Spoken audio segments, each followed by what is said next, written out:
Hey guys, Sam here at NA Studios. Today I'm going to show you how to get a big fat snare drum sound using just 3 completely free plugins. Make sure you subscribe, make sure you hit like, let's check it out. Alright, so first off we're met with a snare track that sounds pretty naff. Let's hear it on its own. Yep, in with the mix. Sounds pretty pants. There's no attack to it, no body, no anything really. Badly tuned, badly mic'd. So we're going to make it so that it sounds like this. So before, and now. Let's have a look how we're doing this. Okay, so let's solo this snare. We're using 3 plugins, all completely free. The first one, I don't know how to pronounce, Kutra something, sounds French, don't know if it is. It's a transient designer. With the free version you get a fantastic transient designer which you can voice in 3 different ways. Flat, which I'm using, you can human and sibilant, so you can use it as kind of a de-esser, transient de-esser, which is brilliant, I like that. With the expensive version, or well, the paid version, it's not that expensive, it's very cheap still.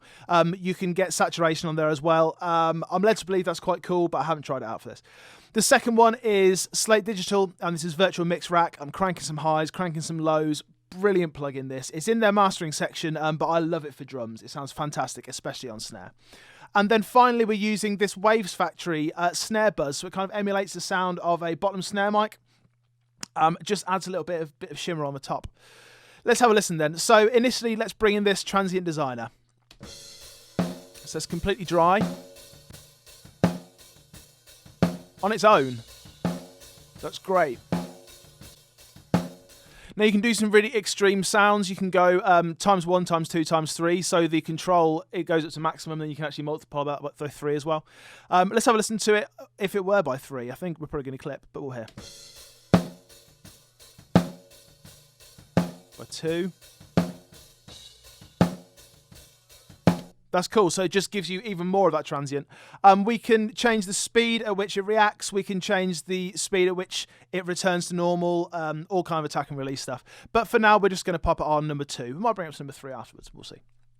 So we've put a transient designer on it, so we've got rid of a bit of that spill and kind of shaped the sound a bit. Cool. Now we're going to go to Virtual Mix Rack. Now the change in sound with this one is drastic. I'm going to play it without first and then with and keep flicking between. And it's such a great plugin for free as well. Here it comes.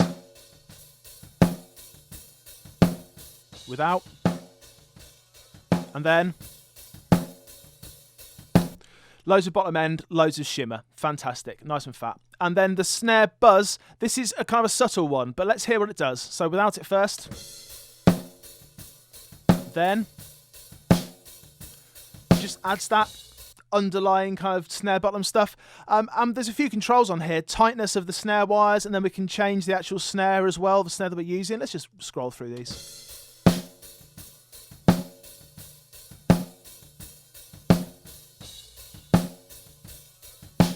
Okay, the first one seems fine. But then we can actually change the distance of it as well to make it a little bit bigger. Let's try doing that.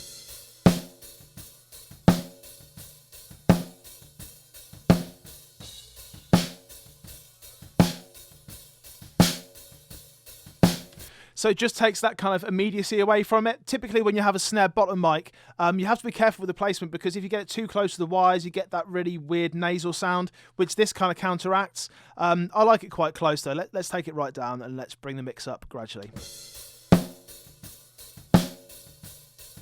So even at 9.3%, less than 10%, and we've already got exactly what we need. So that snare has gone from sounding like this, pretty rubbish, and now sounds like this. So in the mix, previously it sounded like this, but now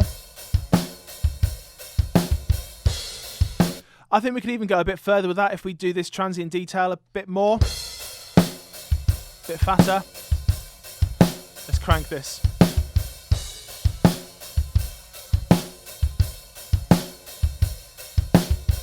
Without. And then with.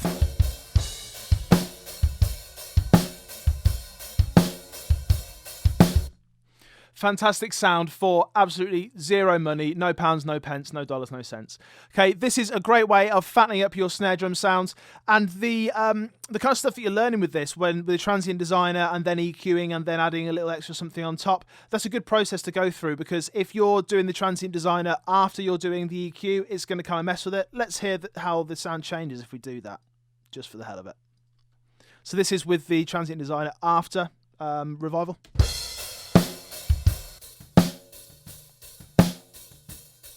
And then with it, as before. So the sound isn't changing much, but look at the meters. We're at plus 0.3 with the transient designer before, and then after,